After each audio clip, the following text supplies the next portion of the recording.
Okay. In this video, I'm going to show you how I build the windows in my Popsicle house and how I put them together. I'll show you step by step how I do it. Now, this can't really be considered a tutorial video because I build cabinets and furniture and I've got all these tools to use, and your average person is not going to have the tools that I do. So I'll try to make suggestions on how it can be done without the use of the tools. So maybe if you're building a house and you want to put windows in it like I'm going to show you, then maybe you can get it done and hopefully it'll look pretty good. So we're going to start out with the materials that you need. The minimum basics for any Popsicle house build, and that's a pencil and a ruler. Alright, besides that, you're going to need regular Popsicle sticks. You're going to need some of these. These are the sticks that I use. You're going to need some of these. These are 1/4 inch wide, and they are 5 and about a little shy of 3/4, 5 3/4 long. You'll need some of these. You're going to need super glue. Now, the reason I use super glue is because hot glue is not strong enough to hold it. And you'll see why when we get going here in just a few minutes. This is the brand I use. I've used several different super glues, and this is the best to use. Loctite Super Glue Gel. No drip, no mess. The regular super glue is too thin. The wood just sucks it up. And it won't stick together. This is what you want to use right here. Loctite Gel Super Glue. It's good to have a sanding block. Now this is just a 3/4 by 3/4 block, and I sprayed some high strength aerosol adhesive on the block, and this is nothing but 100 grit sandpaper wrapped all the way around it. It's also good for sanding the inside of your windows. After you put the sticks on it, real good for that. This is pretty handy in the shop, regardless of what you're doing. So you don't, if you don't have this, a sanding block, some sandpaper will work, sand sponge, any kind of sanding paraphernalia. All right, you're gonna need cutters. I highly recommend these. These are Midwest Products Easy Cutters. And you can cut 45s with them.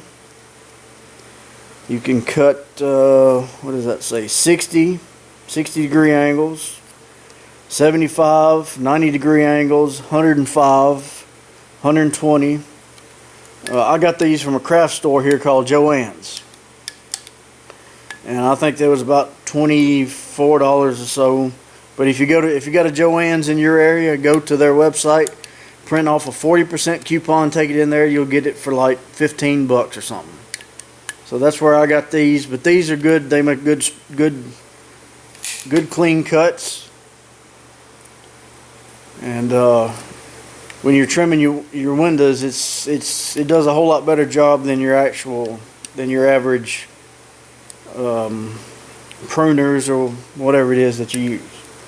Of course, you're going to need a hot glue gun of some type. Preferably a high temperature, because when I built the first house, I used a low temperature gun and the glue wouldn't stay hot enough to stick anything. So preferably a high temperature glue gun. Lastly, I use this. Now I just happen to have this in stock. This is Lexan polycarbonate sheet. This is a 10 by 8 piece, 10 by 8. And this is 0.93 thickness, and it's about a 16th and a half thick. Get this at Home Depot, it's like $4. Now, like I said earlier, I cut this on the saw, but everybody doesn't have a saw, so there's a couple of ways to do it. They make a thinner plexiglass. Now, I don't know the decimal thickness, I didn't look, but it's quite a bit thinner. It's probably the equivalent to a piece of thick construction paper. So if you can use that if you want to. You know, it's going to be thinner, but it should work. It'll be a little bit easier to cut. You can cut it with a razor knife, utility knife, box cutter, anything along those lines will cut the thin stuff. Now you can cut this thick stuff with one of these also, but you're going to have a straight edge, and you know, you're going to have to put some pressure on it, and when you get it cut, put it on the edge of the table and snap it, and it should break. But you can buy a plexiglass cutter at Home Depot. Go back to the plexiglass, and you can buy a cutter for like $5. It's got a hook blade on it like so. Draw it across there, and it scores it. Put it on the edge of the table. Break it half in two. Now, if you use the thin stuff, you know, you can cut it with this, or any kind of knife that you've got. Just don't get cut. Lastly,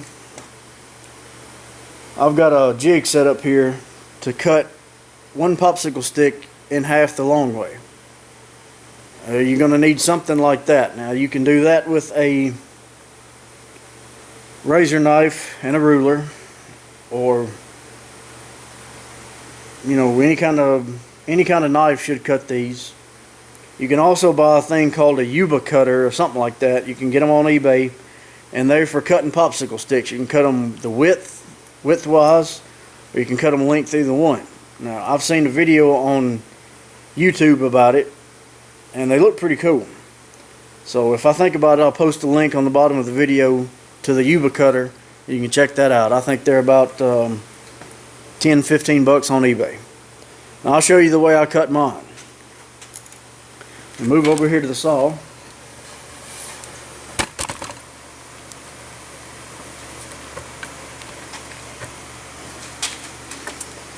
And I've made up this jig.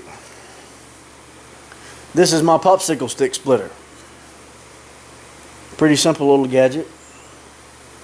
And how it works, you take a popsicle stick, you slip it in the end, just like that. Right? I got the fence set on 1.5 inches, and turn it on and we cut it.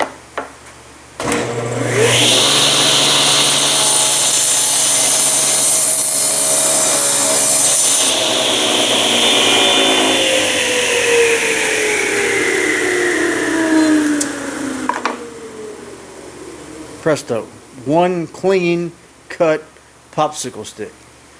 Both pieces are exactly 1/8 of an inch wide. This way. Both pieces are exact.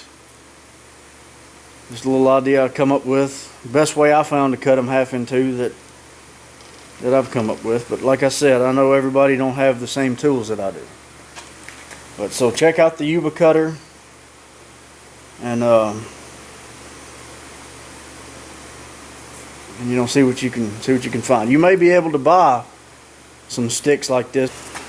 As long as they're about 1/8 of an inch wide, you'll be in good shape. So now, let's start cutting pieces for a window. Here's what you want to do. You want to get yourself some pretty fairly decent sticks, straight sticks. If they got messed up edges, you know, the edge is a little messed up, that's fine. First piece you want to cut, a piece for the bottom. It goes in there snug. You know, it needs to fit a little bit tight, but not too bad. After you cut it, just put the stick up here, mark it, and then cut it. If it's a little bit long, take your sanding block. These sticks sand like a charm.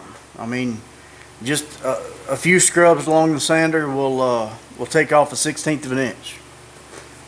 Put it in there till it fits pretty snug. Slide it in from the front. Make sure it fits snug. If you got any obstructions, take this sander, sand in the corners with it, sand it down real good, get everything nice and flush, straight.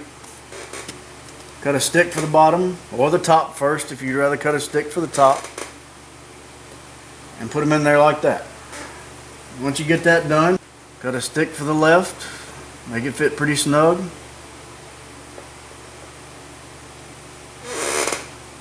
cut a stick for the right. And be sure you mark which one goes where. B for bottom, T for top, L for left, R for right. That's what I do. Because, you know, if the hole is a little bit catty side wampus, then you can, you know, this stick is cut to fit this side, not that side. So if you mark them when you put it together, you can't go wrong. Alright, once you have all those cut, take them out. Then you want to find yourself a good flat spot to work on with something rigid that you can push the window against while you're gluing. It can be the edge of the house, it can be a couple of books stacked up, just whatever, something straight and something rigid. So put your top piece up and take your left piece and the super glue.